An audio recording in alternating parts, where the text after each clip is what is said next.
الحمد للہ رب العالمین والصلاة والسلام علی خاتم النبیین اما بعد فاعوذ باللہ من الشیطان الرجیم بسم اللہ الرحمن الرحیم ختم اللہ علی قلوبہم وعلی سمعہم وعلی ابصارہم غشاوہ ولہم عذاب عظیم۔ ترجمہ: اللہ نے ان کے دلوں پر اور ان کے کانوں پر مہر لگا دی ہے اور ان کی آنکھوں پر پردہ پڑا ہوا ہے اور ان کے لیے بہت بڑا عذاب ہے۔ ختم اللہ، اللہ نے مہر لگا دی۔ تفسیر صراط الجنان میں ہے، ارشاد فرمایا کہ ان کافروں کا ایمان سے محروم رہنے کا سبب یہ ہے کہ اللہ تعالیٰ نے ان کے دلوں اور کانوں پر مہر لگا دی ہے، جس کی بنا پر یہ حق سمجھ سکتے ہیں نہ حق سن سکتے ہیں اور نہ ہی اس سے نفع اٹھا سکتے ہیں، اور ان کی آنکھوں پر پردہ پڑا ہوا ہے، جس کی وجہ سے یہ اللہ تعالیٰ کی آیات اور اس کی وحدانیت کے دلائل دیکھ نہیں سکتے، اور ان کے لیے آخرت میں بہت بڑا عذاب ہے۔ بعض کافر ایمان سے محروم کیوں رہے؟ یہاں یہ بات یاد رکھیں کہ جو کافر ایمان سے محروم رہے ان پر ہدایت کی راہیں شروع سے بند نہ تھیں، ورنہ تو وہ اس بات کا بہانہ بنا سکتے تھے، بلکہ اصل یہ ہے کہ ان کے کفر و عناد، سرکشی و بے دینی، حق کی مخالفت اور انبیاء کرام علیہ الصلوۃ والسلام سے عداوت کے انجام کے طور پر ان کے دلوں اور کانوں پر مہر لگی اور آنکھوں پر پردے پڑ گئے۔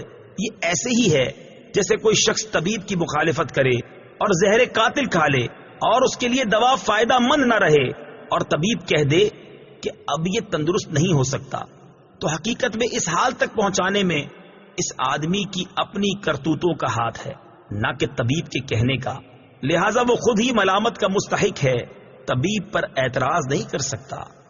وَمِنَ النَّاسِ مَن يَقُولُ آمَنَّا بِاللَّهِ وَبِالْيَوْمِ الْآخِرِ وَمَا هُم بِمُؤْمِنِينَ۔ ترجمہ: اور کچھ لوگ کہتے ہیں کہ ہم اللہ پر اور آخرت کے دن پر ایمان لے آئے ہیں، حالانکہ وہ ایمان والے نہیں ہیں۔ وَمِنَ النَّاسِ مَن يَقُولُ، اور کچھ لوگ کہتے ہیں۔ تفسیر صراط الجنان میں ہے، اس سے پہلی آیات میں مخلص ایمان والوں کا ذکر کیا گیا جن کا ظاہر و باطن درست اور سلامت تھا، پھر ان کافروں کا ذکر کیا گیا جو سرکشی اور عناد پر قائم تھے، اور اب یہاں سے لے کر آیت نمبر 20 تک منافقوں کا حال بیان کیا جا رہا ہے جو کہ اندرون خانہ کافر تھے اور اپنے آپ کو مسلمان ظاہر کرتے تھے۔ اس آیت کا خلاصہ یہ ہے، کچھ لوگ اپنی زبانوں سے اس طرح کہتے ہیں کہ ہم اللہ تعالیٰ پر اور آخرت کے دن پر ایمان لے آئے ہیں، حالانکہ وہ ایمان لانے والے نہیں ہیں، کیونکہ ان کا ظاہر ان کے باطن کے خلاف ہے، بلکہ حقیقت یہ ہے کہ وہ منافق ہیں۔ اس آیت سے چند باتیں معلوم ہوئیں۔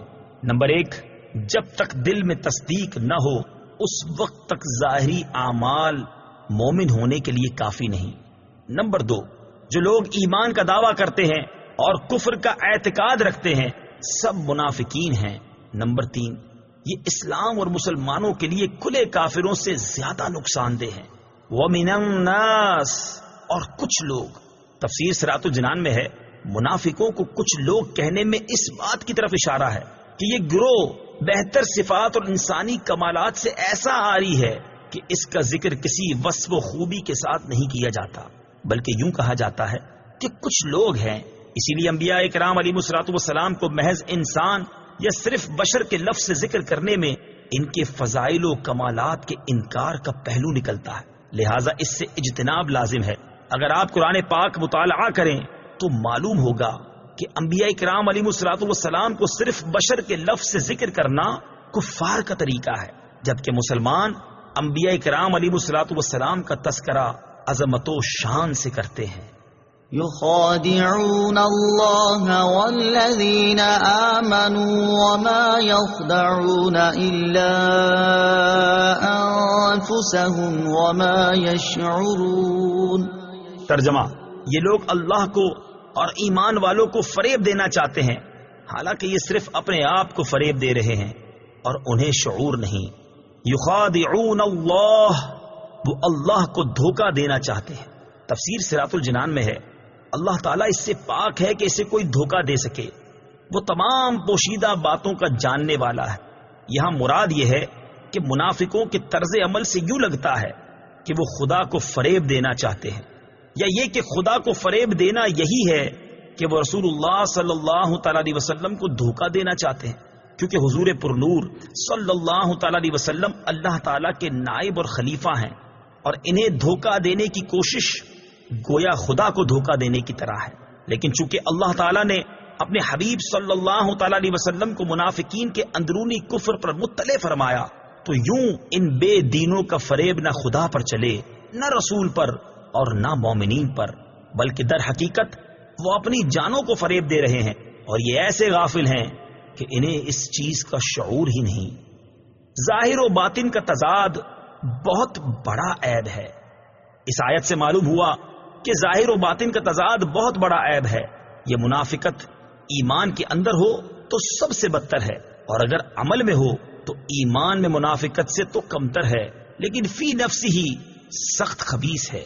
جس آدمی کے قول و فعل اور ظاہر و باطن میں تضاد ہوگا تو لوگوں کی نظر میں وہ سخت قابل نفرت ہوگا۔ ایمان میں منافقت مخصوص لوگوں میں پائی جاتی ہے، جبکہ عملی منافقت ہر سطح کے لوگوں میں پائی جا سکتی ہے۔ صدق اللہ العظیم۔